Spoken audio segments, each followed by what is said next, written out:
Hi friends, ನಾನು ಒಣಕೊಬ್ಬರಿ ಮಾಡ್ತಾ ಇದ್ದೀನಿ. ಫಸ್ಟಿಗೆ ತೋರಿಸ್ಬೇಕಿತ್ತು, ಮಿಕ್ಸ್ ಮಾಡಿಬಿಟ್ಟೆ ಆಲ್ರೆಡಿ. ಶೇಂಗಾ ಹುರಿದು ಎತ್ತಿಟ್ಕೋಬೇಕು.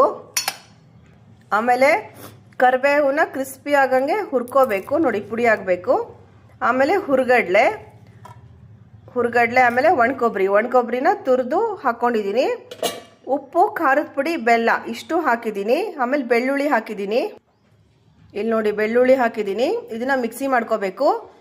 ನಿಮಗೆ ಅಳತೆ ಬೇಕು ಅಂದರೆ ನೀರಿನ ಲೋಟದಿಂದ 1 ಕಪ್ ಹುರ್ಗಡ್ಲೆ, ಶೇಂಗಾ ಇದನ್ನು ಹುರ್ಕೋಬೇಕು. ಆಮೇಲೆ ಒಣಕೊಬ್ಬರಿ ಮೂರೂ ಸಮ ಪ್ರಮಾಣದಲ್ಲಿ ತಗೊಂಡು ಅಳತೆ ಮಾಡ್ಕೊಂಡು ಹಾಕೋಬೋದು.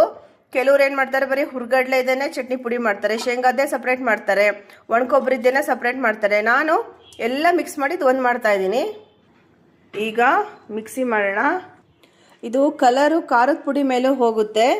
ಬ್ಯಾಡಗಿ ಮೆಣಸಿನ್ಕಾಯಿದು ಖಾರದ ಪುಡಿ ಅದು ತುಂಬ ಚೆನ್ನಾಗಿ ಬರುತ್ತೆ ಕಲರು. ನೋಡಿ ಟೇಸ್ಟ್ ನೋಡಿ, ಉಪ್ಪು, ಖಾರ, ಬೆಲ್ಲ ಸ್ವಲ್ಪ ಜಾಸ್ತಿ ಇದ್ದರೆ ಸ್ವಲ್ಪ ಚೆನ್ನಾಗಿರುತ್ತೆ, ಸ್ವೀಟಾಗಿ. ಖಾರ ಇಷ್ಟಪಡೋರು ಖಾರ ಮುಂದೆ ಇಟ್ಕೊಂಡು ಮಾಡ್ಕೊಳ್ಳಿ. ಕ್ಲೀನಾಗಿ ಮಿಕ್ಸ್ ಆದಮೇಲೆ ನಾನು ತೋರಿಸ್ತೀನಿ ಹೇಗಾಗುತ್ತೆ ಅಂತ. ಓಕೆ, ಈಗ ನಮ್ಮ ಚಟ್ನಿ ಪುಡಿ ರೆಡಿಯಾಗಿದೆ. ಈ ಚಟ್ನಿ ಪುಡಿಗೆ ನಾವು ಅನ್ನಕ್ಕೆ, ಬಿಸಿ ಅನ್ನಕ್ಕೆ ತುಪ್ಪ ಹಾಕ್ಕೊಂಡು ತಿಂದರೂ ಚೆನ್ನಾಗಿರುತ್ತೆ. ಇಡ್ಲಿ, ದೋಸೆ, ರೊಟ್ಟಿ, ಚಪಾತಿ ಪ್ರತಿಯೊಂದಕ್ಕೂ ಚೆನ್ನಾಗಿರುತ್ತೆ. ಚಪಾತಿಗೆ ಚಟ್ನಿ ಪುಡಿ, ಸಕ್ಕರೆ ತುಪ್ಪ ರೋಲು ಮಕ್ಳಿಗೆ ತುಂಬ ಇಷ್ಟ ಆಗುತ್ತೆ. ಟ್ರೈ ಮಾಡಿ. ಸ್ವಲ್ಪ ಬೆಲ್ಲ ಚೆನ್ನಾಗಿರಬೇಕು. ಬೆಲ್ಲ ಇದ್ದರೆ ಸ್ವೀಟಾಗಿ ಖಾರವಾಗಿ ಚೆನ್ನಾಗಿರುತ್ತೆ.